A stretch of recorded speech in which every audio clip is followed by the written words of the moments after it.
Okay, so welcome to Transport in the Time of COVID-19, update 18th of January. I was just having a bit of tea there. You don't have to have beer. In fact, very few of us ever have beer on this session. We mainly have tea. Okay, so don't forget to get in touch with me with bits and pieces of news and go to our site where we have the YouTube recording of the previous week's edition. That goes up sometime after the actual session. Right, so here's something which was put in a tweet from our friend PC Mark Hodson. And this is just relevant for enforcement. And he says, all drivers offend, most don't get caught, some don't realize that they've been offending, some do it more than others, most do it without consequence, many only manage one clean drive their test, those who say they don't are deluded, even the best of us do it. Unfortunately, it, I would say myself, can kill a ninja. And repeat, all drivers offend. So when you are in a meeting with road safety people and they say, oh, it's just a minority, it's just a few bad guys. No, it isn't. That doesn't mean that motorists aren't capable of being better, and it doesn't mean that we can't do the necessary engineering and other interventions to reduce danger. And it doesn't mean you shouldn't go out there walking and cycling, and it doesn't mean you shouldn't be, you should go around being scared. But there is that potential to endanger other people. Putting that up again from last week, as I do sometime, about the Pelian principles, and this is about the justification and the rationale behind third-party reporting. That the police are only members of the public who are paid to give full-time attention to duties which are incumbent on every citizen. Yeah, so we all have a duty to, according to the Pelian principles, to report law breaking. So when people call Cycling Mikey a vigilante, he is not a vigilante, he's just doing what a good citizen does. Okay, I'm putting this slide up again because it's still relevant. Carsplaining, when someone who never rides a bike explains road safety to cyclists. And here's the thing about the highway code, which Roger is going to talk about later, so we'll go on to that. I do sometimes repeat slides if it's a matter which is keeping on coming up and is still in the public eye. Okay, the Police Crime and Sentencing Courts Bill, I think that was knocked out yesterday. It's still rumbling on somewhere, so that's still a relevant issue. Maybe Roger might be able to slip in some information about that in the chat or elsewhere. Active Travel England, yes, still haven't heard anything formally. COVID-19. Yeah, might, didn't hear that. And here's something from the Times. So talking about those areas on A roads where bikes overtake cars. So that's quite nice, but as Joe Dunkley said on social media, don't get too carried away with it. We do tend to have things talked up, but it is nice to see that there are some A roads where bike numbers are higher than cars. Okay, now, this is the equalities page. There was a Winter Wonder ride in London on Sunday, which was a women's ride, which I think had a couple of hundred people on it. And they went on a nice road. It was run by Westminster London Cycling Campaign. It had Carla Frankham, activist in Enfield, on it, and there's our very own Ruth Mayorkas. And there's Claire Rogers and other women who did that ride. Apparently it was a big success. Also inequalities, this is a big publication this week. Inclusive Mobility, a guide to best practice on access to pedestrian and transport infrastructure. I haven't read it, but it's obviously going to be an important document for us. There's the reading list. What's new is how weekly bike rides with a group of supportive women showed me a route to joy. And nothing else new on that page. What is new on this page is the walking at tea time talks, the development of a walking industry. So do look at that webinar.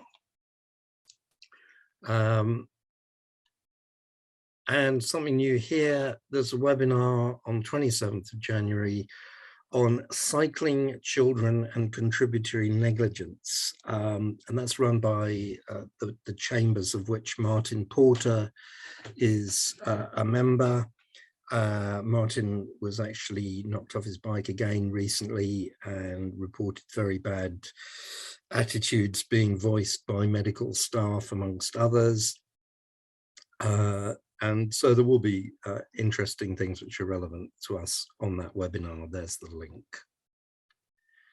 In the UK, Newcastle mentioned last week, concerns about the Grey Street plan only showing one-way cycling. I don't know if Sally thinks anything has come up this week since you talked about it last week. Yeah, do you want me to? I'll just get in there quickly, Bob, and say, yes, we've had some very productive conversations with officers and councillors, and we're hopeful that there can be a resolution found to this problem.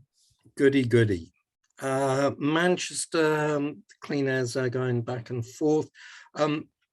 Leo Murray had a thread about this, which was quite interesting because he reported Andrew Gwynn MP saying it's a Tory government instruction and Tory ministers are demanding that boroughs implement it, like it was a kind of bad thing, and he's the shadow public health person. So there's a bit of party politics going on there, which is a bit worrying, really, because there is a lot of opposition to the clean air zone, and we want the mayor to stand up for it. In Norfolk, in Norwich, cycle lanes are going in, but not as far as wanted. You can read about that article there. And in Glasgow, I picked up, I do have a worry that I'm going to be picking up lots of photographs of lots of EV chargers where they should not be. So I don't know a precise location on that for those of you in Glasgow. There's the UK capability funding thing, which we go on. I don't know if there's any more news from any of the 15 councils. Bob, that Thurrock is not for public release.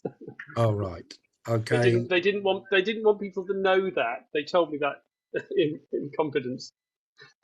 Okay. So please don't tell anyone, or you didn't hear it from me. All right. Is there anything up on that list that you want to add on to or want to take off, or what? No, afraid not. It'd be good if anyone else could tell us. Righty-ho. Wait till the end of the presentation.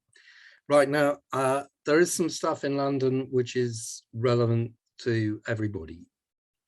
First of all, the Healthy Streets scorecard is out. Now, there's a lot there. It's not just for Londoners.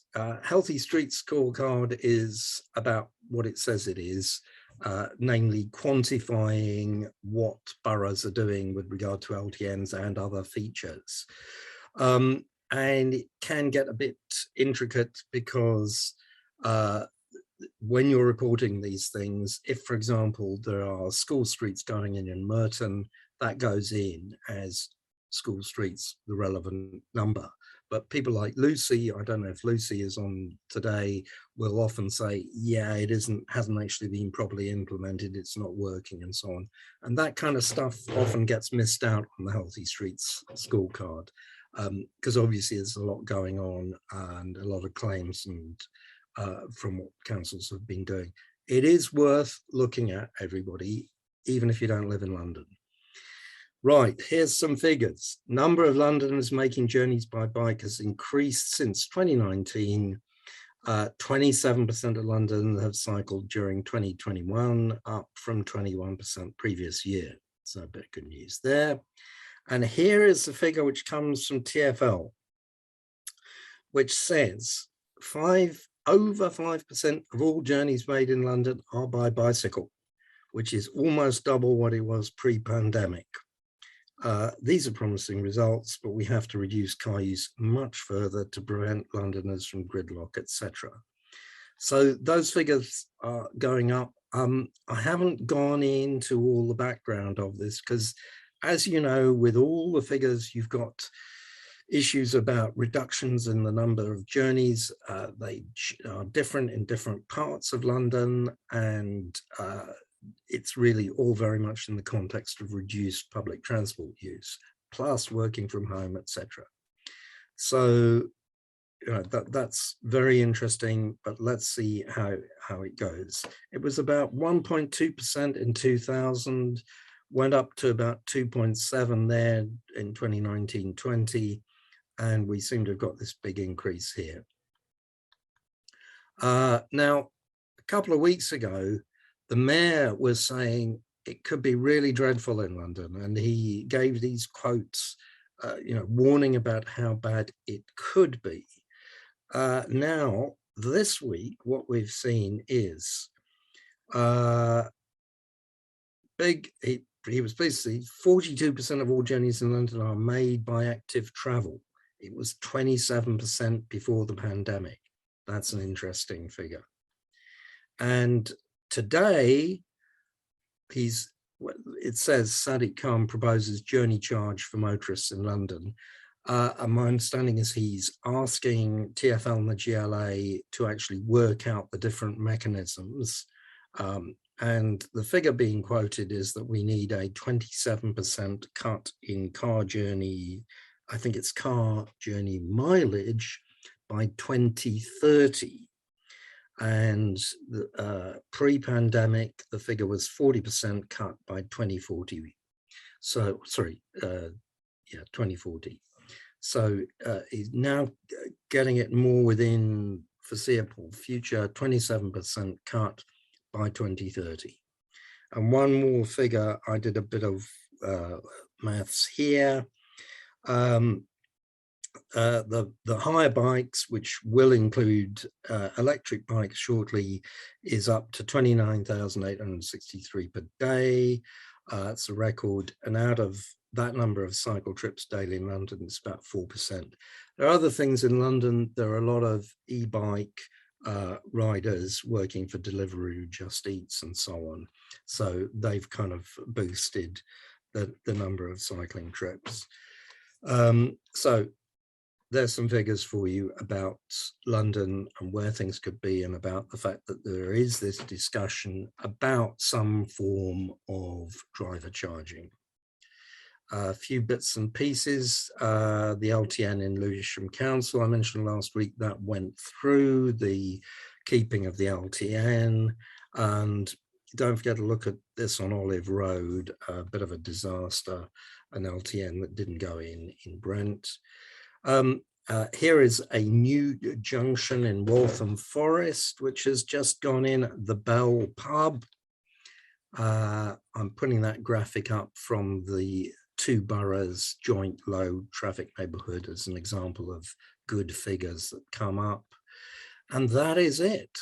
So any bits and pieces that people want to tell me? Thanks, Bob.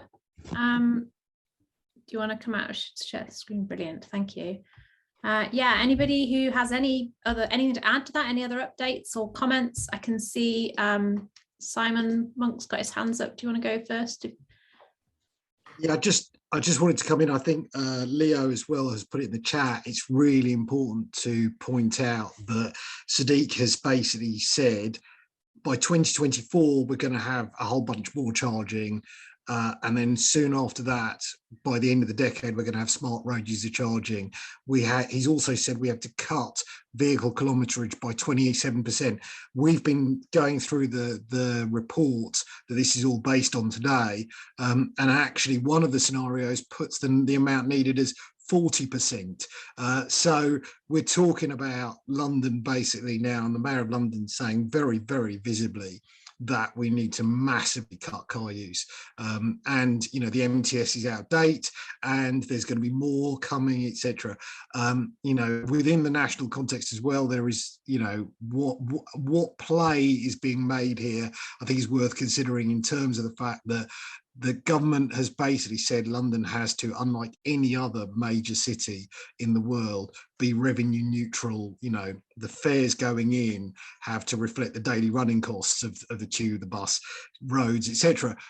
That's not the way that Paris and, you know, New York and Milan and all sorts of other places are funded.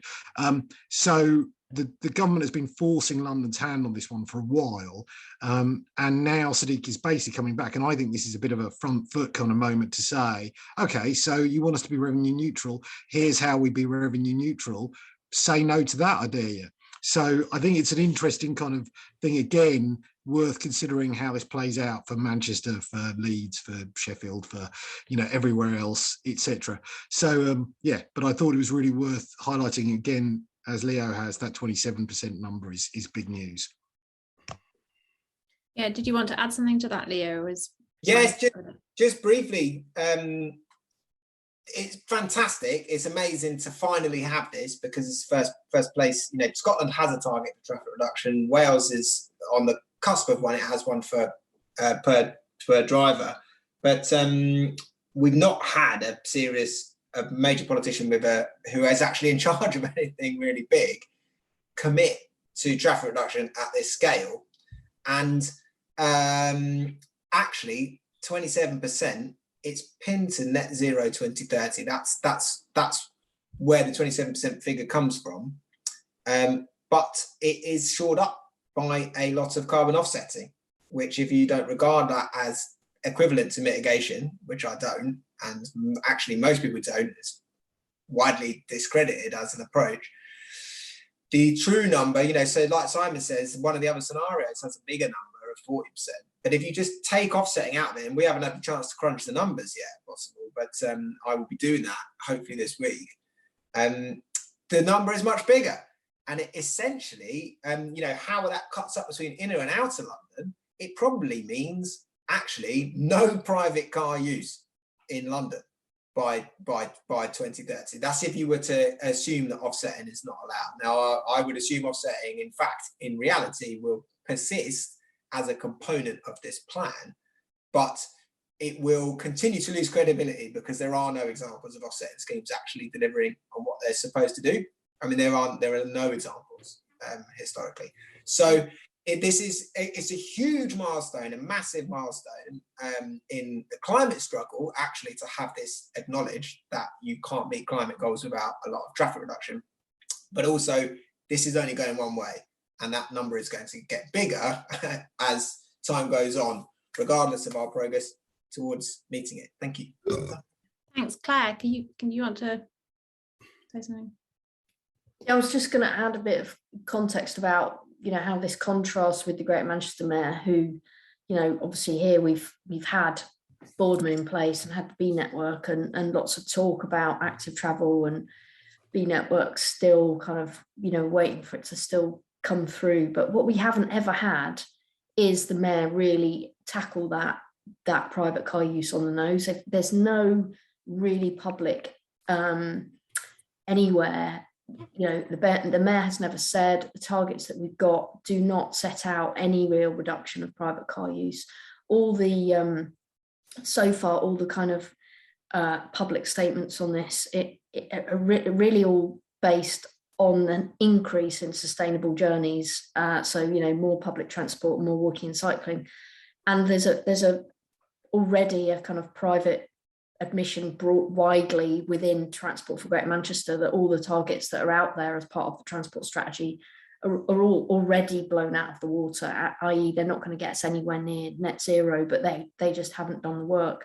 So it's quite frustrating that, you know, the clean air zone controversy that's kicked off over the last few weeks, and that we've got a mayor who keeps saying in the context of this controversy and asking the government effectively to delay it a bit, is, but I will never include clean private cars. I will never do that. And he keeps saying it. And I think it's really disappointing because A, he can't know that. B, he does know that his existing targets are basically going to get him nowhere near his own green plan. And C, it's highly likely that they need to be in there, as the Mayor of London has now sort of, you know, acknowledged. And if you look at Leeds, Leeds isn't as close, you know, doesn't have a tram, for instance, doesn't have as many tools in the box that Greater Manchester does in a way. But, you know, their net zero plan includes a goal for a 30% reduction in car journeys. And we've got nothing like that in Greater Manchester. So I think this private car thing, it's like, does the Mayor of Manchester basically want to carry on just being Mr. Popular, or is he going to take this on? Yeah, I think it's a problem in a lot of UK cities, and I think a lot of those cities that are introducing or supposed to be introducing clean air zones are not going to charge private car owners. Is something that is certainly the case in Newcastle as well. Adam, you got your hand up. We'll take Adam and Robin, and then I can see you've got your hand up, Roger, but we might just keep you until you're speaking later. And then I think after we've had Adam and Robin, we'll move on. So Adam, you.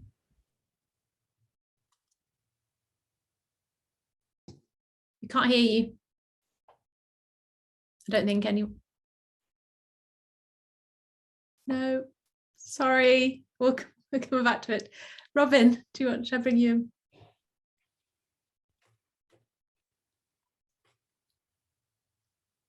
Robin, you're muted. Yeah, can't hear you either, Robin. Robin, you're muted. Not unmuting. Ah, that's got There it. Yeah, a bit of a delay there. Yeah, so just news from Oxfordshire and Oxford. So our local transport plan, latest version, has just come to consultation, and that now has a target of 1/4 reduction in private car journeys by 2030 and 1/3 by 2040. So the council is taking that head on, and there are two pieces of plan that are helping with that. One is the zero emission zone, which the first phase is coming in 1st of February. That's a very small zone. It only covers about 6 streets, but that's essentially to test out the, as they say, technical and legal processes. And then hopefully it will be rolled out soon after that. The other really big thing is called Connecting Oxford, which is a series of bus gates. Obviously, bicycles will be allowed to pass as well, cycles of all types, and taxis, possibly blue badges as well. And we're told that an announcement on that is imminent. Probably won't go in until summer of 23 is the latest we've heard, but that will be big. That will turn the centre of Oxford into essentially a car-free zone, and will make the LTN controversy look mild. So that should be fun. I'm looking forward to that. Yeah, great. Thanks, Robin. I think we're going to move on now. So we've got our first speakers tonight. We'll have going to hear about what's been going on in Wales. And I'm going to hand over to Paul Streets now, who's going to introduce this session. Also, just to say, next week, we've also got an update on what's been happening in Scotland. Some kind of big leaps forward there in terms of policy and funding, and Jim Densham from Cycling UK in Scotland is going to come and talk to us next week. So Paul, over to you. Thanks, Sally. Evening all. So when I volunteered to talk to you all about some of the useful legislation we've got here in Wales, the Active Travel Act, the Wellbeing of Future Generations Act, and Planning Policy Wales. I'm kind of mindful that I'm not an expert in any of these. However, I know a man who is. So I best know Chris Roberts from Cardiff Cycle City, in which we're both a part. Cardiff Cycle City is our campaigning and advocacy group here in Cardiff. However, although Chris is speaking in a personal capacity tonight, is a former special advisor to the Welsh Government. He's worked on all 3 pieces of legislation that he's going to talk to you about tonight, including the Active Travel Act delivery guidance. He remains Secretary of the cross-party group on the Active Travel Act in the Welsh Parliament here in Cardiff, and he's written on decarbonising transport for the Institute of Welsh Affairs and Wales TUC. So you're in really safe hands. So thank you for bailing me out, Chris. Over to you. Thank you. Okay, thanks. I'll just sort out how I share this screen. Right, are you seeing a picture of Wales? Yeah, great. That's a good start.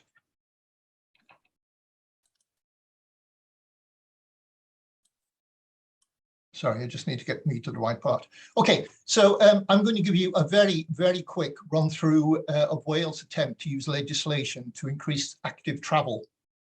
I'll post links to all the key documents in the chat so that you don't have to take notes.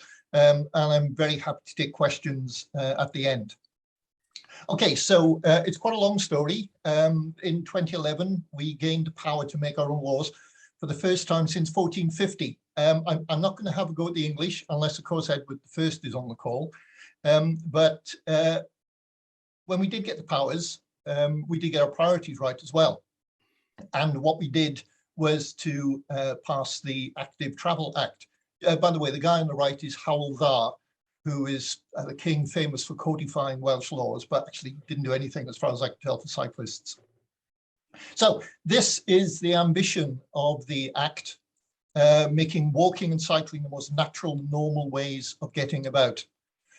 To provide some context for the challenges we were facing then in Wales, after a gap of 600 years, we didn't have a great deal of practice or expertise in making laws. All we had was a Labour manifesto pledge to legislate to build cycle lanes in key areas.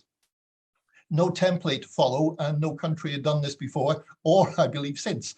At that point also, Wales's powers over transport were very limited. For example, we didn't have control over speed limits or pedestrian crossings.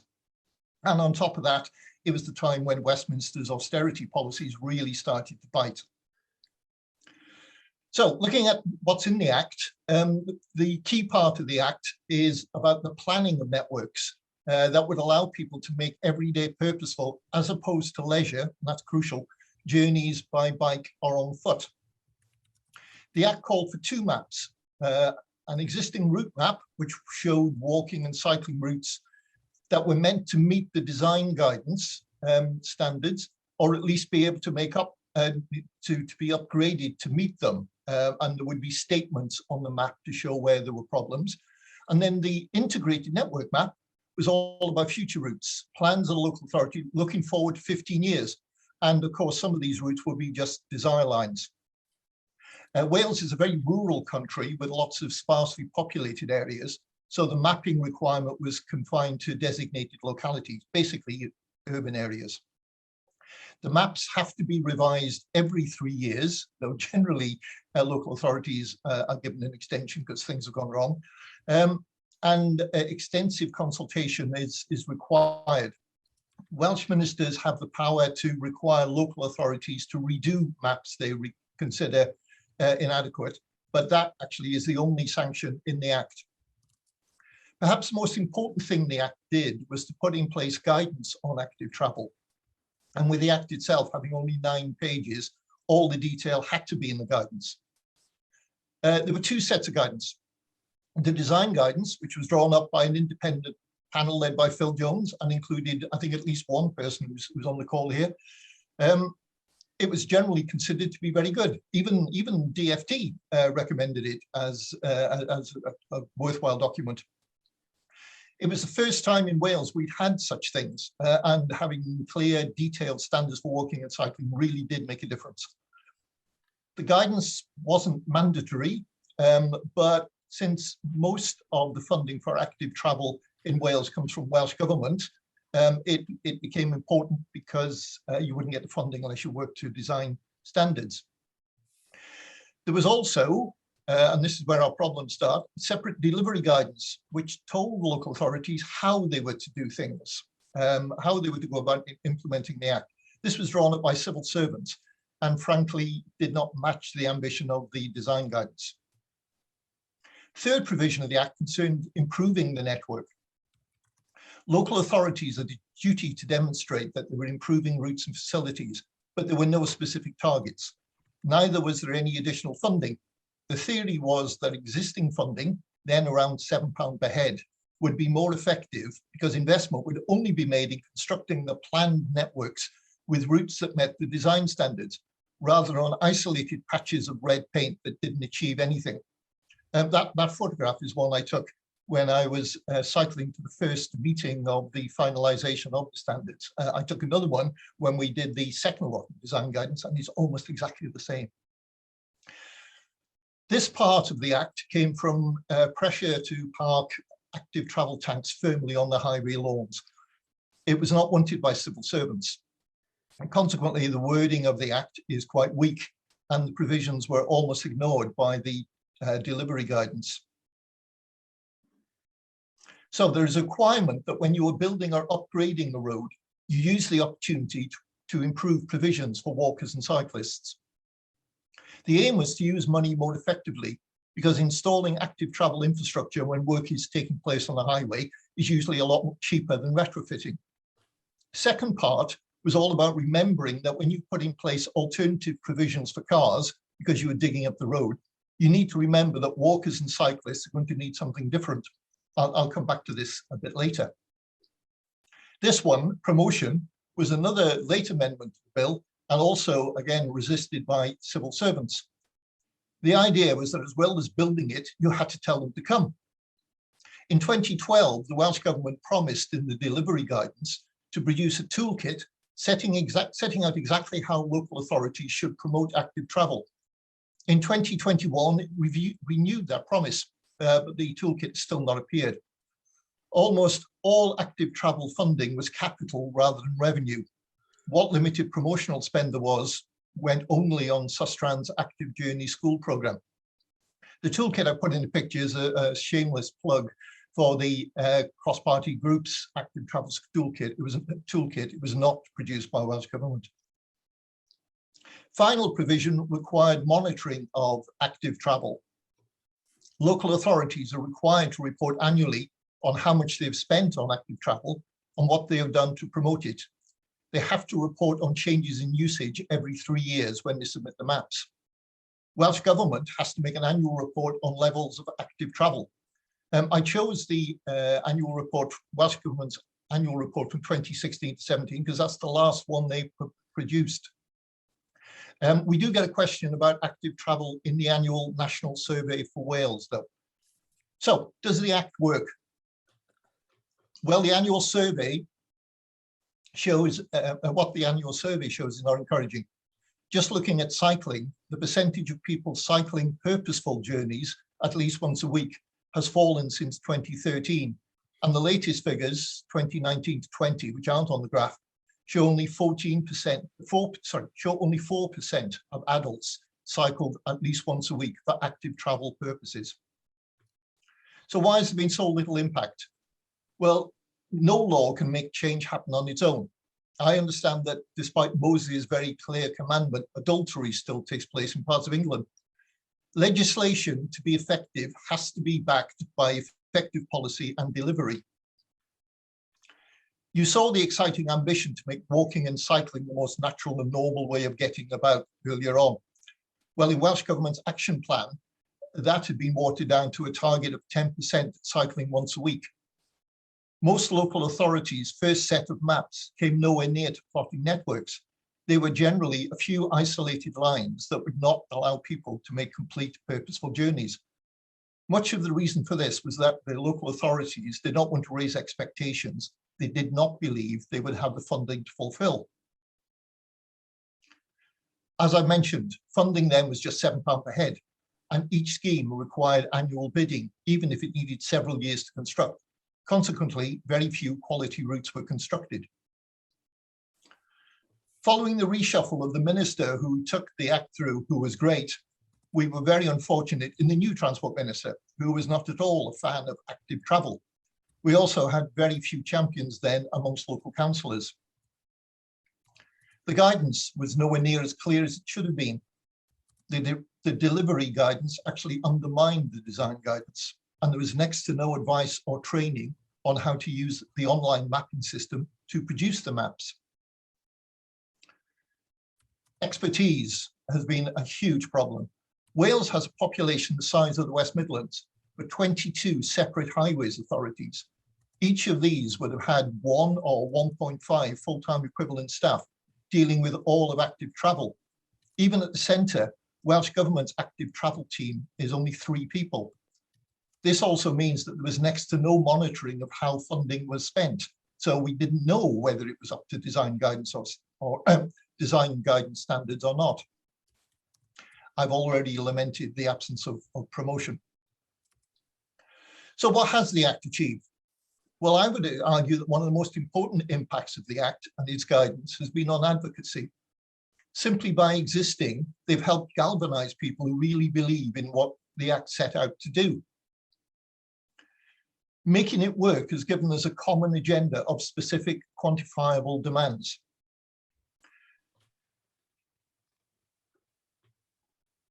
We actually, sorry, we have a clear set of expectations. We don't talk in general terms of, wouldn't it be nice if active travel was in place? We know what we should be entitled to expect. Picture on the right is of the Cycle on the Senedd, who campaigned on the basis of the promise of the Active Travel Act, a word that can resonate with politicians. We also now have the cross-party group on the Active Travel Act in the Senedd, the Welsh Parliament, which has members from all 4 parties and has already successfully campaigned for the better implementation of various aspects of the Act. So there is now a lot of effort to make the Act work. Right, I'm getting into the good news now.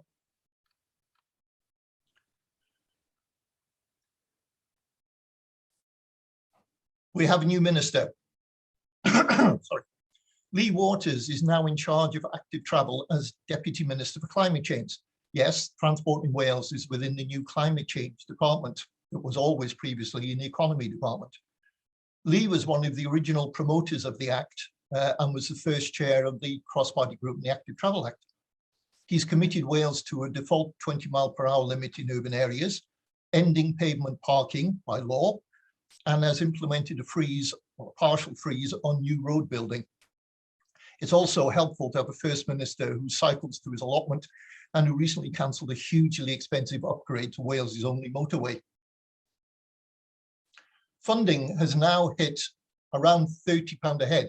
It's difficult to say. This year it's probably going to be £35 a head because active travel has become quite good at utilising underspend.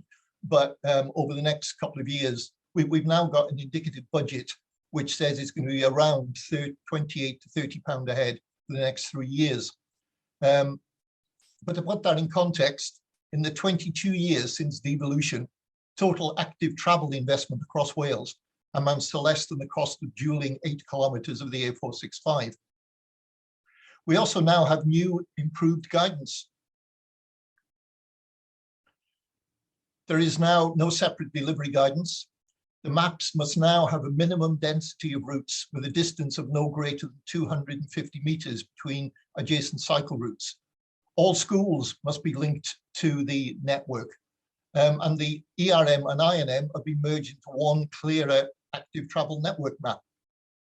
There are now far more musts, which allows lowly active travel officers to tell their bosses, I have to do this. There's a much greater emphasis on new users and providing complete routes. Local authorities are told who, how, and when they must consult.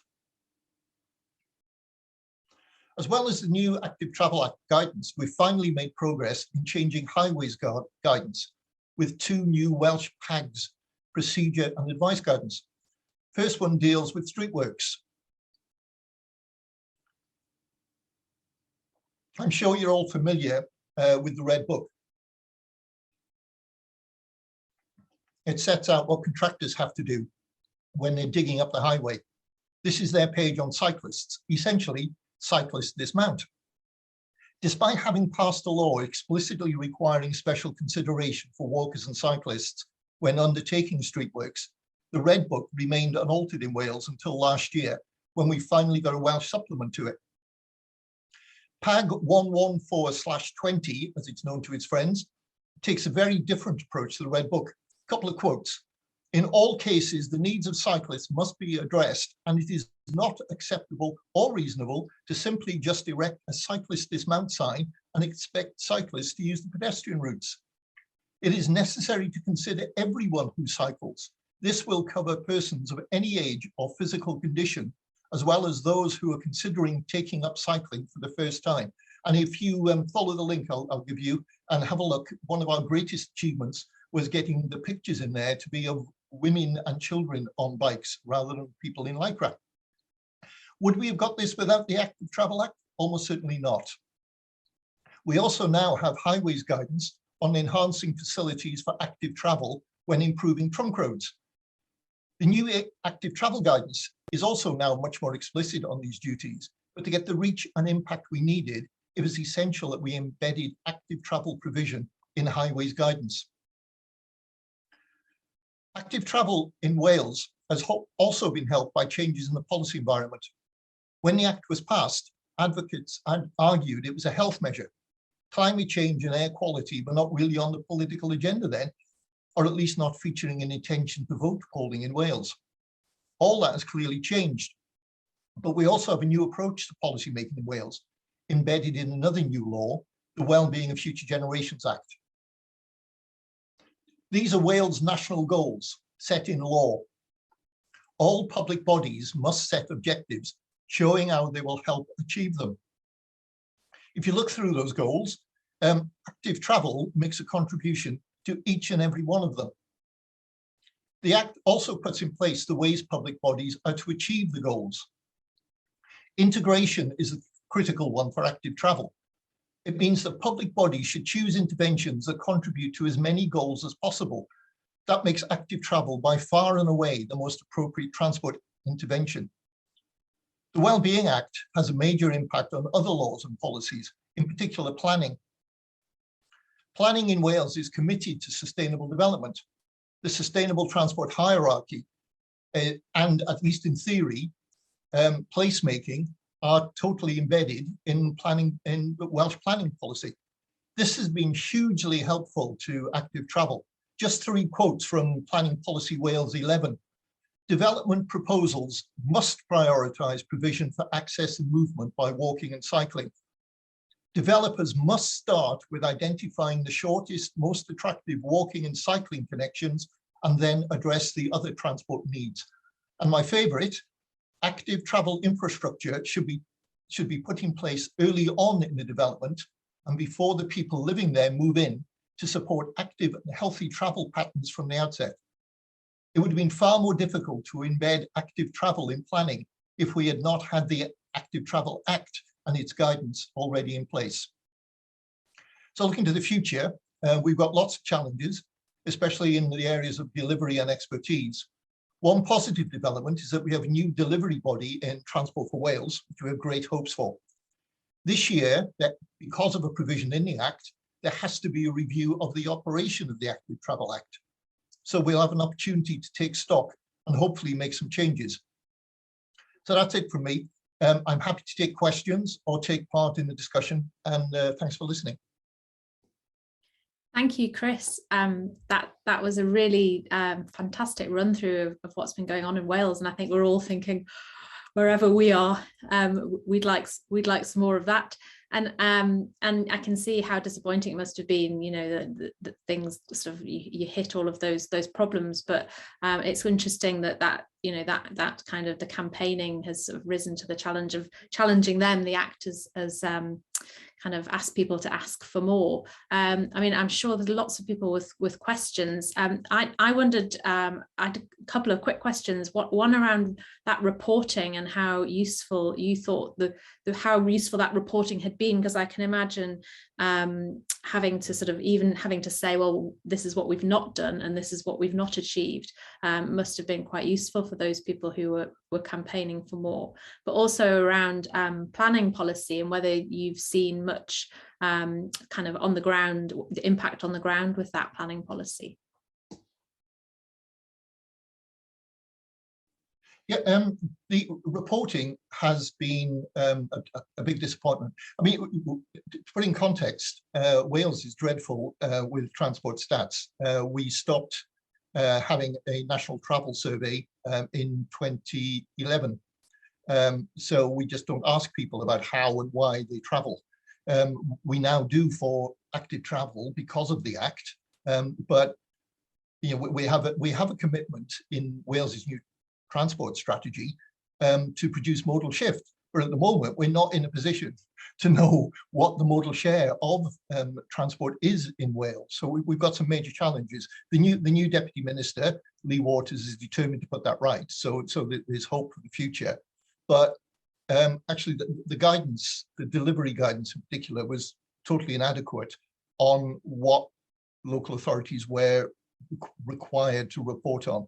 And you know, when I was looking through this, one local authority, which I won't name because I don't want to bully people, but their report on promotion, what have you done to promote active travel? It listed 6 meetings, committee meetings they'd had with Sustrans, and that was it as far as they were concerned. You know, and Welsh Government simply hasn't provided the guidance that's needed. Our active travel officers are often quite lonely, generally very low down the transport pecking order, and the chances of them being able to get resources from the guy who's in charge, who's almost certainly there to build highways, is quite difficult for them. In terms of planning, what's happened with Planning Policy Wales is a huge achievement. You know, the cross-party group and our Assembly members, Senate members, put a lot of work into this. So we have got a tremendous amount, including provision saying that, going back to an earlier presentation, that charging for electric cars must not interfere with walking and cycling. It's very new. Planning Policy Wales 11 came into being a few months ago, and it is already a material consideration in planning. But again, the problem we've got is that local authorities in Wales have been hugely hit by austerity, planning departments in particular, and the willingness of local planning officials to stand up to developers and insist on these things is going to be difficult. But anything that does go to appeal, that goes to a planning inspector, is going to hit Planning Policy Wales. So again, you know, a key thing in this is advocacy. If our local campaign groups, which in Wales are not that strong, but if they can make a fuss about this, we have got something, we have got the ammunition we can use, which is important. Yeah, thanks. I think that's a challenge across the board with planning and local authorities. Ruth, you got a question? Thanks, absolutely brilliant, Chris. Thank you very much. Modal shift, we know that children are the future, and therefore children need to be trained to cycle, notwithstanding on dangerous roads or not. And we know that every Dutch child goes through cycle training. Here in England, certainly councils have to bid, and there's an issue with bikeability and cycle training funding. So is cycle training funding for children in there anywhere, please? Well, we did some work on this. We estimated that 10% of the eligible age group in Wales were getting stage, I always get the stages wrong, which is the one for on-roads, stage 2, is it? National Cycle Standards 2 is on-road. So it's just 10% in Wales. One local authority doesn't do any at all. So that's a problem. Cycling UK have been commissioned to do a report on the whole issue in Wales, because one of the things that's been a problem for a long while is that Wales, bizarrely, is outside of bikeability. It has its own independent scheme, which doesn't function very well and has huge problems with accrediting instructors. So there is, my understanding is that we're waiting for DFT to allow Wales into bikeability, and we will then be able to do things on a much more comprehensive basis. Thanks. Claire, you got a question? Yeah, brilliant. Thank you for such a comprehensive piece of storytelling about where Wales is up to, and also all the work that it sounds like you and have done.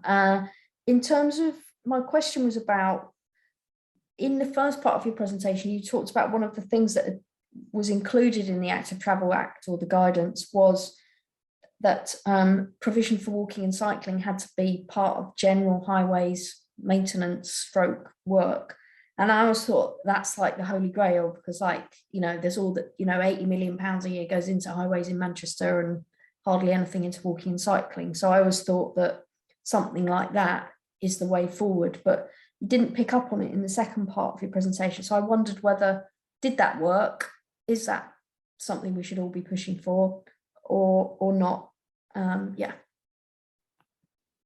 Yeah, I think everybody should be pushing for it. It makes sense. It should, you know, it's much easier, particularly, you know, even in persuading motorists, if they're getting a shiny bit of tarmac in the middle, and we've got some cycling provision and better provision for pedestrians, well, everybody seems to be getting something. It's always easier than retrofitting.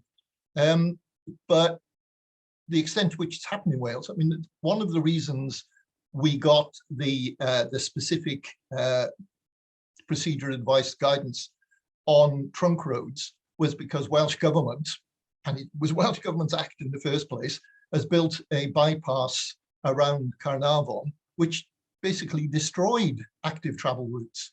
And a lot of people made a lot of fuss about it. One of them being a campaigner who is now the Deputy Minister for Transport. And consequently, officials had to go away, do a report, do some research, do an investigation into why things have gone so badly wrong. And that's why we've got this new guidance. But that only applies to trunk roads. Where we have a major problem is with local authorities. For one thing, the guidance is not mandatory. It's a condition of Welsh Government funding, but, you know, with new developments, a lot of the funding will come from Section 106. So technically, local authorities don't have to follow the active travel guidance. So one of the things we're looking at in the review of the Act is how we tighten all these things up. You know, in fact, I have lots of complaints about the civil servants who are involved, and I take some of the blame myself, because I was working on the Act, but we really weren't quite sure how all this was going to work then, and we certainly weren't sure of how the powers that we had. You know, Wales isn't. Scotland was told, okay, you've got a parliament, you can do all these things except defence. Wales was told, you know, there's a few things here you can do. So some things in transport we can do, some things we can't, and you have to test the limits. So it was quite confusing. It's become much more straightforward now. Thank you. And yeah, a big thanks to you again, Chris. That was really, really interesting. I mean, it's something I've really kind of followed a little from the distance, didn't really know, you know, a lot of the detail. I've looked at some of that policy, but yeah, now I'll be going back and looking at it again. And definitely the planning stuff is great. I'm going to hand over to Claire at this point to introduce Roger. But thank you on behalf of everybody. Thank you very much. Thanks, Sally. Yeah, so with the final half hour, we have invited Roger Geffen back from Cycling UK, Policy Director, and the thing he's going to talk about is the Highway Code. We've got the new Highway Code coming in at the end of the month, and Roger not only is going to give us just a quick kind of like whistle-stop reminder of what's happening, but also he's been one of the people behind the scenes really working on this. It's been a long time coming, so it kind of is a nice way for us to say thanks as well. So I will hand over to you, Roger. Oh, and in the beginning, Sally asked, I asked about people who were up for helping us with our website, and I should have said, if you're up for that, if you could email ideaswithbeers@gmail.com, that would be great. I'll put the email in the chat.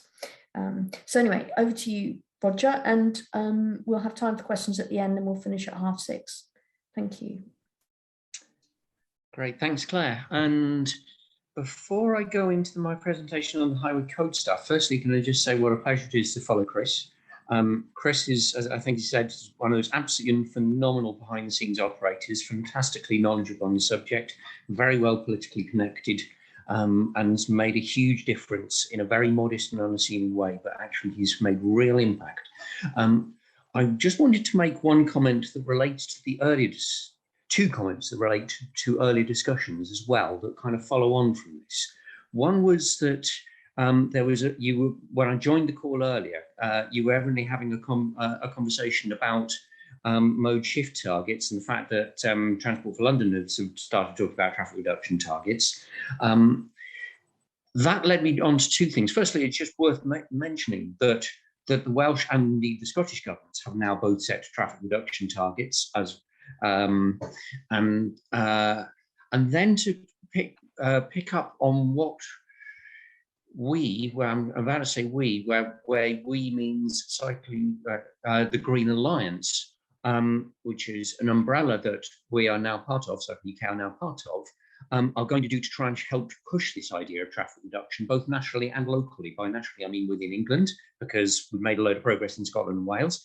The Green Alliance Working Group has already published some research that shows that proves the point that won't be surprised to any of you folks that relying on electric cars to achieve decarbonisation will not do the trick. We need, in addition to electrifying the vehicle fleet and decarbonising the power supply as quickly as the government expects that to happen, we will also need a reduction of between 20 and 27% in car kilometres by 2030 if we're to stay on course for the Committee on Climate Change's recommended balanced pathway to net zero. So that's our first piece of research. The next piece, which we're scoping out and seeking funding for, is to work out, well, what is that going to mean? Which are, if you like, the 20 to 27% of car kilometres that are most switchable to something else, to cycling, to walking, to public transport, to shared transport, some combination of those, or to not travelling at all, or just making shorter journeys. And what policy levers do we need to pull? To what extent do we do national road pricing, local road pricing? And that will, I hope, help us shape our future lobbying on this whole issue of traffic reduction, locally as well as nationally. Research to be done, well, we've still got to find the funding, but I'm hoping that by the time the government is asking local authorities in England, outside London, to write local transport plans, a system that they are now reviving later this year, those local transport plans, we know that the government is going to tell local authorities to introduce carbon reduction targets, not traffic reduction targets, carbon reduction targets. But the same debate about how much can you reduce carbon by simply relying on EVs and to what extent do you actually need to achieve mode shift and traffic reduction, that debate will start happening at the local level as well as national. And I hope that this research that we're commissioning through the Green Alliance Working Group will give everybody who is going to be influencing local transport plans at the local level an evidence base to help you know how much mode shift, how much traffic reduction, how much increase in cycling, walking to call for. Because up till now, everyone's been plucking numbers out of thin air, going right back to the national. Roger, that's fascinating, and I'm glad that you're doing that work, and it sounds eminently the subject of a future I've little doubt when we've done the research, I will come and talk about what we found and how to seize on the opportunities to influence the ultimate process. Yeah. I was actually also more about local transport plans, which is coming back. But if I may, I will ask you the actual topic. Yeah, sure. All right. Right, let me share screen. Where's share screen gone? There it is. Right, which one am I? Oh God, where's it gone? It's that one, isn't it? Right. Okay. With apology. Yeah, you've got my got your slides. If you can right, go to slideshow mode, then it'll look a bit from beginning. Yeah. Right. Okay. With apologies that I only put these slides together very rapidly just before, so don't tell my branding colleagues how badly I've done the slides, please. What I wanted to just cover is the background to the highway code updates, a quick overview of what's in it, and then conclude with, well, what opportunities come from what's about to happen once the highway code gets adopted in literally a few days' time. So firstly, a bit of background. The last time before the current round of updates, the last time there was a full update to the highway code was back in 2006, 2007. At that time, from a cycling campaign point of view, we were absolutely on the back foot. The revisions that were proposed at that time included a rule that, if it had been passed, would have told cyclists to, quote, use facilities where provided. This produced a huge response from the cycling community, saying, no, don't do that. But you can see what I mean. It was a reactive, negative campaign. We did manage to get that rule struck out. We got 40 other changes made, but there was a whole load of issues that we didn't manage to get changed. Then the highway code just sort of sat on the shelf for another, well, where are we, 13 years? And things started moving again out of being on the back foot. I'm sure you will all remember the case of Charlie Alliston, the 20-year-old, I think he was, guy on his fixie bike who rode into a pedestrian, Kim Briggs, causing her death. And this produced a huge hoo-ha in the tabloid media over a summer silly season when they hadn't got much else to talk about. And there were calls for new legislation to define cycling offences, despite everything that we were talking about last week about how we'd long been calling for a wider review of road traffic offences and penalties. Theresa May, then the Prime Minister, decided to look strong and stable by saying, yes, let's review cycling offences. Her new junior minister at that time, this is Jesse Norman, realised that this was going to really go down incredibly badly.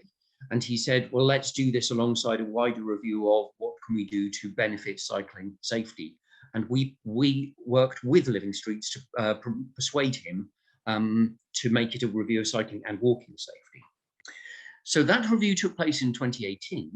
And of the 50 things that the government promised to do as a result of that review, the most useful one was to carry out a wider review, a new review of the highway code to improve pedestrian and cycle safety. Right, game's afoot.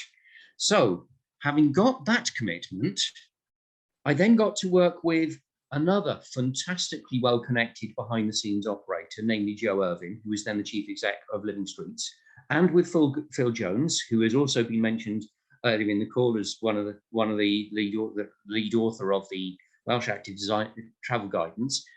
Phil Jones's role is that he had supported British cycling in scoping out a campaign they ran for about 5 years ago called Turning the Corner, where they said the most important thing that needs doing if we're going to make the shift from being very segregation skeptical, which most of the cycling lobby were up till about 2012, 2013, to being strongly in favour of segregation, we need to define what is the difference between good segregation and worse than useless segregation. And so we could support the former and continue to oppose the latter.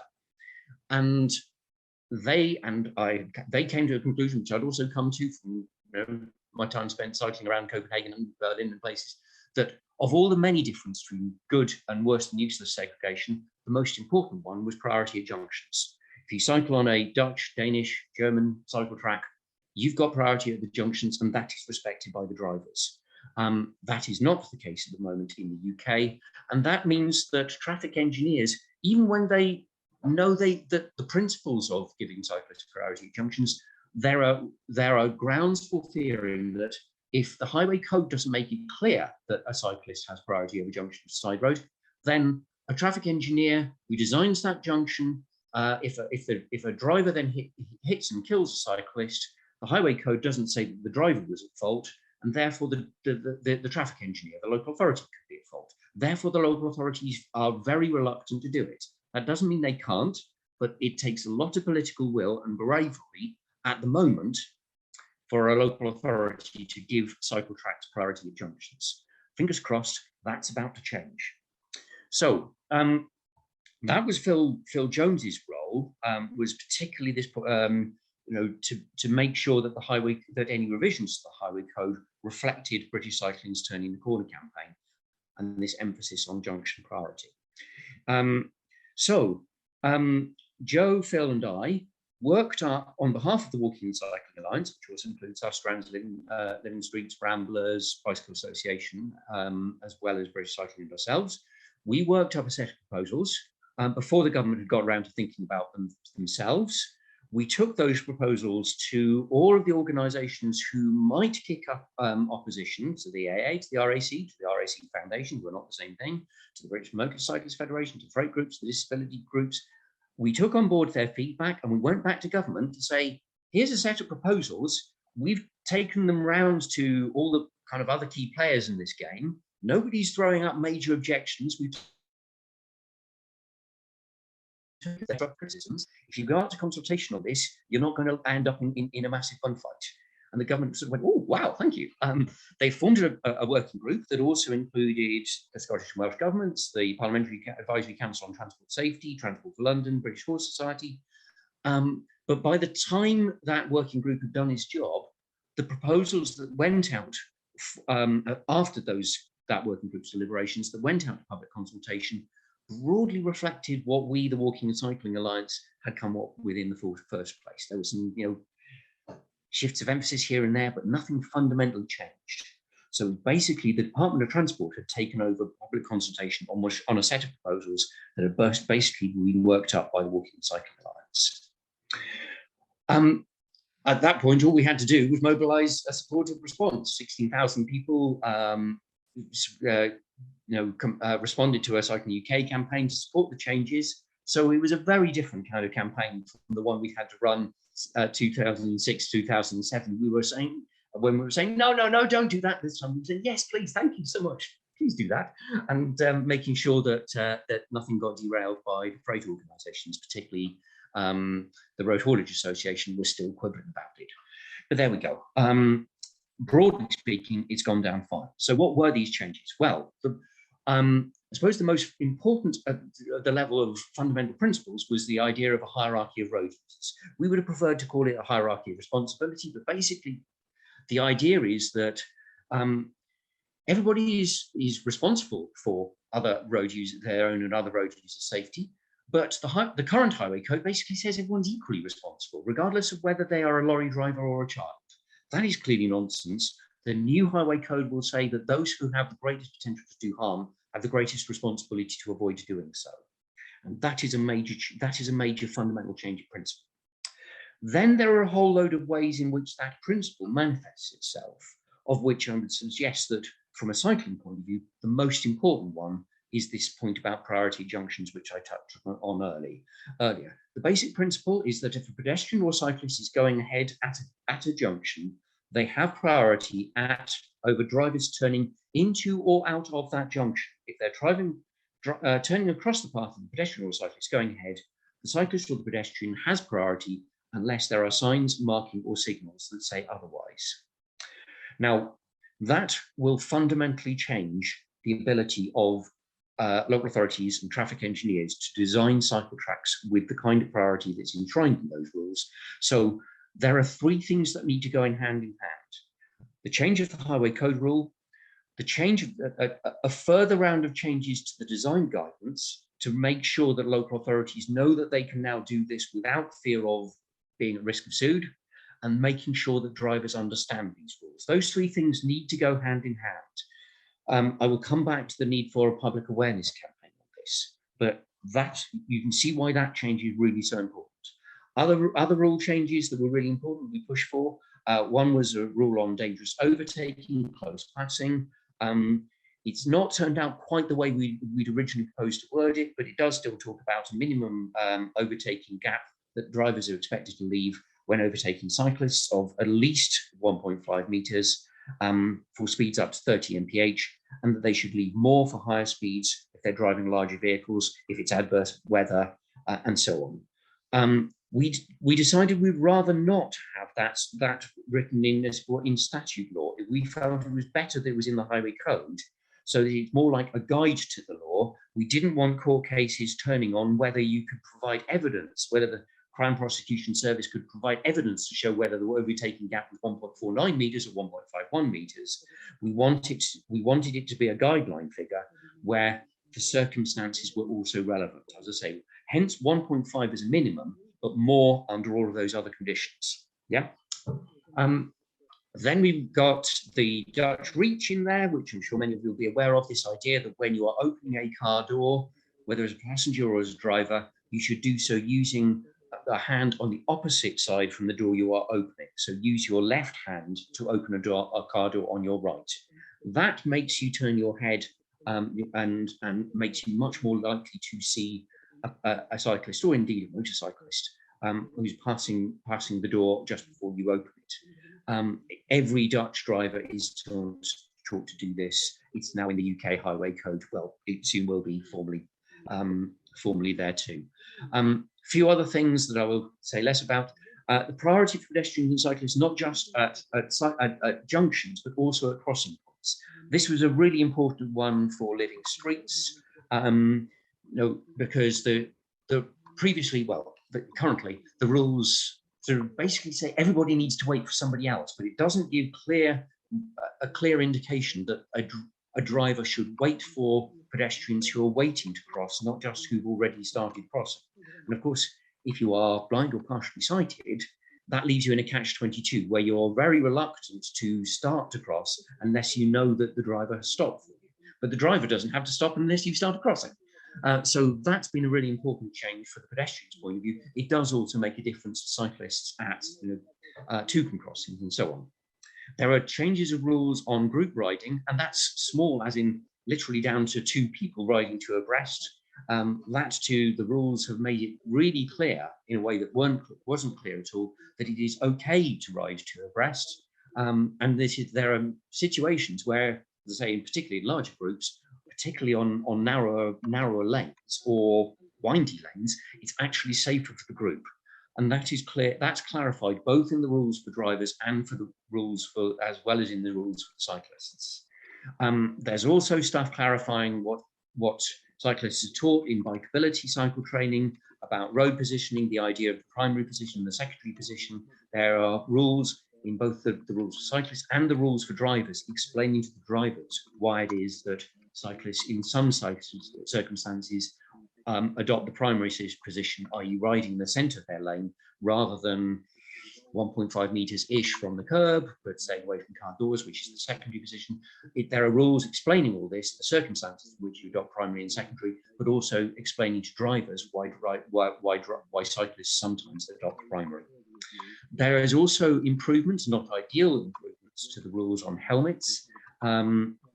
So the rule on helmets does not go as far as I wanted it. It doesn't say consider wearing a helmet, which is the wording I would have preferred them to adopt it. It's still where it says wear a helmet that conforms to conditions, but it also diffuses the risk of contributory negligence claims. In other words, the sort of legal case where a driver is liable for a cyclist injury, but claims that the cyclist was also partly liable for not wearing a helmet. That's called contributory negligence. Roger, I'm just going to give you a couple of a sort of 2 to 3 minute. No, if you, I will be finished. This is my penultimate slide. I've got one more, which is the future. Okay. Just love to have enough time for people to ask questions. Brilliant. So yeah, we've got better wording that would require the motorists' lawyers to prove that a helmet would have made a difference in specific circumstances, and they will very rarely be able to do that in the cases which are actually serious enough to get to court in the first place. This should take out the risk of contributory negligence. The high-vis wording is much better than the old wording. 30th of January, this should finally be formally adopted. There is a real need for the government to publicise this. You may have seen us putting out a news story about this just before the new year when the media weren't talking about very much else. It got a lot of coverage and therefore helped to avert the problem. The government had not really got a good plan to get coverage of the new rules. We now prompted some coverage of the new rules by saying, why hasn't the government created coverage of these new rules? So the word is now getting out there that the Highway Code rules are changing. But the government needs to do more, and we will need to continue to press them. And we need to make sure that they don't do the Transport for London, see their side. Yeah, just everybody show a great bit of empathy and then it all will be well. And then the really interesting bit is the idea that we can now start pressing local authorities to start redesigning cycle tracks where a useful cycle track, there are still an awful lot of worse than useful cycle tracks where this won't be worth bothering with, but where there's a potentially useful cycle track that could, where the junction crossing points could be redesigned, taking advantage of the fact that the highway code rules are now there. That is something that we can push for. And I suspect this too will be something we come back to in the local transport plan process later this year. But the opportunity will be there right as soon as the highway code is formally adopted. I suspect that that'll be something that we'll want to come and discuss a bit further, and it may well be something we want to chip in on the questions. That's me. Thank you. Brilliant, thank you, Roger. Sure. Maybe if you pop the slides down, then people can see you. I've got a few hands up, and one of the questions that was in the chat, I think that's a good question to ask. I might kick off with that one, which is, does the new highway code mean that if someone gets hit by a cyclist, if a driver hits a cyclist, they're automatically at fault? It does not go quite that far. In other words, it stops short of full-blown continental-style presumed liability rules. The government ruled that out of scope at a fairly early stage. However, in practice, the fact that the hierarchy is there and that there is greater clarity about who is supposed to be giving way to whom at junctions and crossing points will make it much clearer that drivers and their insurance or their lawyers are not going to get very far by claiming that the cyclist was partly at fault by not looking out for the driver. It's much clearer that the primary responsibility, the hierarchy of road users, makes it much clearer that primary responsibility rests with the person who imposed the greatest threat. The other side to that, though, is that we do need to recognise that cyclists have that responsibility to pedestrians, and we are going to need to play a role in communicating that to people who cycle. We too are going to need to give way to pedestrians when we are turning into as well as out of sidewalk junctions. Very good point. Right, so I'll go to Becky and then Shane and then Bob, and then Ruth has a couple of photos that she'd like to pose as a scenario question. So Becky. Thanks, Roger. Great work. Just checking about historical giveways. Somewhere like Brighton Seafront, there's giveways, about 17, I counted them once, not just to pedestrians, but also to motor vehicles. Andrew Abbess said that these giveways should be removed. I mean, he hasn't seen those ones, but he's done the same in his local area. And I've written to the council asking them to remove those ones, in fact, to audit all their junctions like that on tracks particularly and cycle lanes, and just wondered on any update or what you thought. Yes, that's the point I was making a moment ago. Amongst ourselves, I don't think we can quite go as far as some have argued in claiming that junctions where there is a giveaway line for the cyclists rather than a giveaway line for the drivers, that is contrary to the highway code. I wouldn't push it that far, but it is certainly now the opportunity is there to say that there is absolutely no reason to keep the existing giveaway signs. As I say, traffic engineers tended to put giveaway signs on the cycle track rather than on the carriageway, for fear that if they did the opposite, then they could be held liable because the highway code didn't support them under the old version of highway code. But there is absolutely no reason why they can't now change that. And so there is a real opportunity. And as I say, I think later this year, we will probably weave this into some of what we do around the local transport plan process to give local campaigners the kind of tools and supporting arguments and evidence to go to local authorities and say, look, there is this opportunity to start changing those existing junctions where the giveaway is to the cyclists rather than to the motorists. Can I just pop up a photo, because this was I think this is the point that Ruth was going to make. So if I just see if this is the bollocks, where's my pics gone? There they are. Is this what we're talking about? Exactly. Yeah. Where the giveway lines are on the cycle track, rather than for the drivers at the point where they're about to cross the cycle track. I can't quite see it there, but I suspect that there must be a giveway line where the side road sort of meets the main road. Yes, exactly.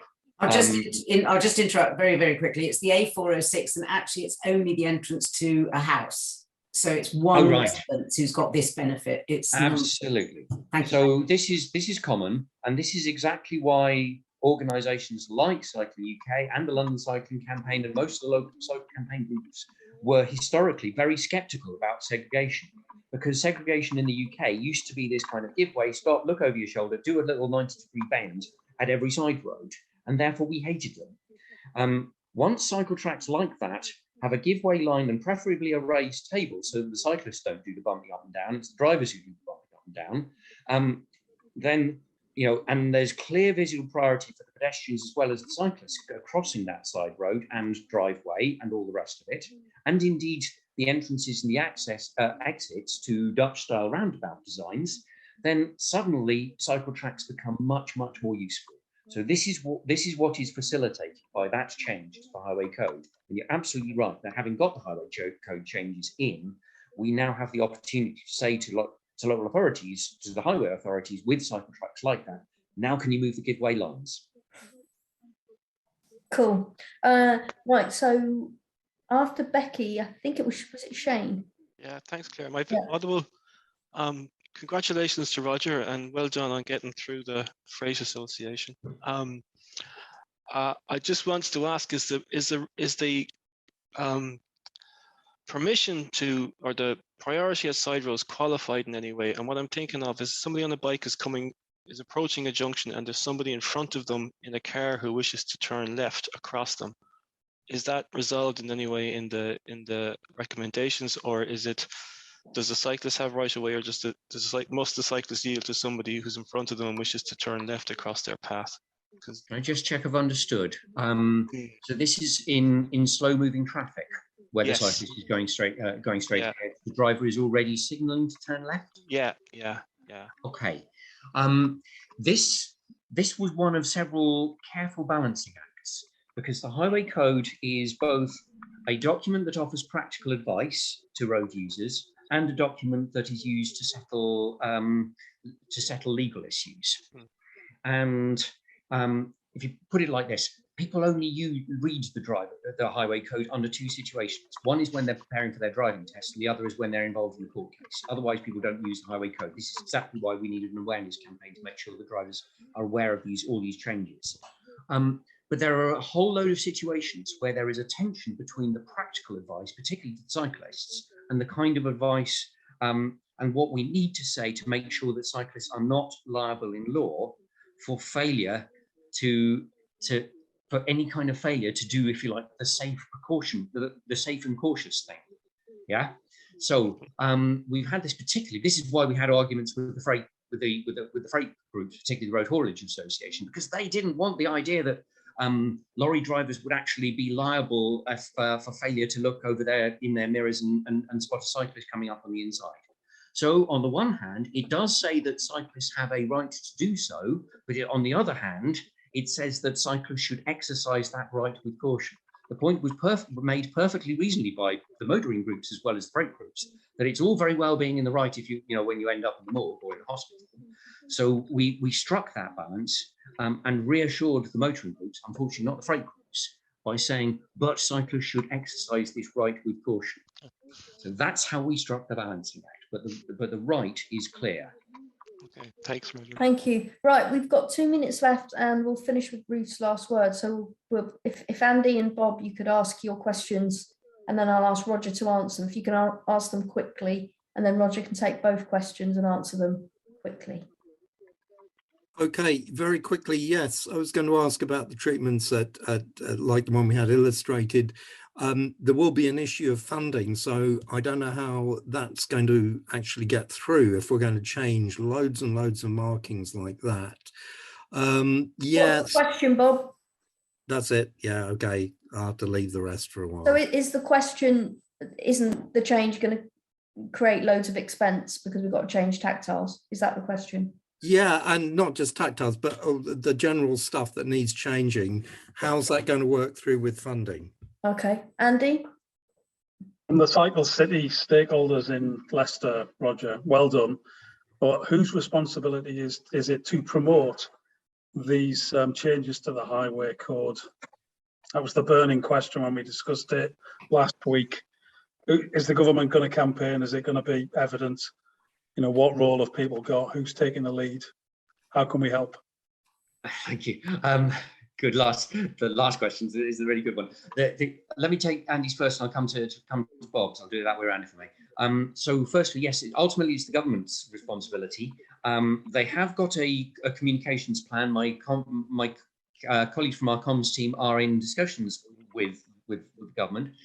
They're making the right noises about what kind of messaging. So I'm reasonably reassured that they're now not going to make the sort of mistakes that Transport for London did with their See the Other Side campaign. But I'm still concerned that that campaign is under-resourced. We've been saying this to the officials, and they've been saying, yes, we completely understand there needs to be a big comms campaign, but I don't think they've managed to get the resources yet. So the more we can do to amplify that message, this is exactly why we, Cycling UK, made a news story about the fact that there isn't really a comms plan yet. They've got fine words and they've got some marketing consultants and they're saying the right sort of things now, but I don't think it's adequately resourced. So we are going to have to think, how can we amplify their messages? To Bob's question, this point about, so where does the funding come from? I will be making the point in the run-up to the second cycling walking investment strategy, which we're expecting. You know, we now know that it's got 2 billion of ring-fence funding, and that the transport officials are going to be trying to find additional sources of non-ring-fence funding. But I will be making the point that CWIS2 needs to say something about this to the local authorities and positively encourage them to look at useful side tracks, and can they be redesigned to be more pedestrian and cycle friendly, to entrench this idea of priority. Because as I said before, as I said a little earlier, the highway code, the design of junctions, and the driver behaviour are related to one another in a kind of three-way triangle where there are links between all three things. The traffic engineers can't redesign the junctions until they're backed up by the highway code. Driver behaviour won't fully change and won't until the junction design to change. But we need to make some progress on driver awareness before the whole highway authorities will have the confidence to make those changes. So the whole thing needs to be kind of calibrated, and we need to be moving forward on all three fronts sort of simultaneously. The most useful things that the government can do now, one is the comms campaign that Andy was talking about. The other is to make sure that it is clear to local authorities that their LSWIP funding, their funding for their local cycling walking in infrastructure plans can and should address this issue of junction priorities, to make sure that the highway code is communicated not just in a document, but also by the visual language of how junctions are designed. Thank you. That was a really clear point to end on, Roger. So that's all from us. We've got a bit of a special on Scotland next week, and I will now hand over to Ruth for the last word, and see you all again next time. Hi everybody, brilliant sessions as usual. Two things very quickly. The wonderful ride which Rob put in his news thing was amazing. 200 women from all over, including groups from North London, West London, East London, all of whom have benefited from group cycling, which was also an article in the Observer. And Isabel Clement came with her hand cycle, and the power of Twitter or Facebook is that she posted her journey to get to us, and she came through somewhere, an alley that's just had a barrier put up. So she Facebooked that, I tweeted that, and already the council are looking at it to remove it. So it's always worth flagging up these things on social media. There's the bad side of social media. There's a marvelous side of social media. Thanks everybody for coming. See you all next week.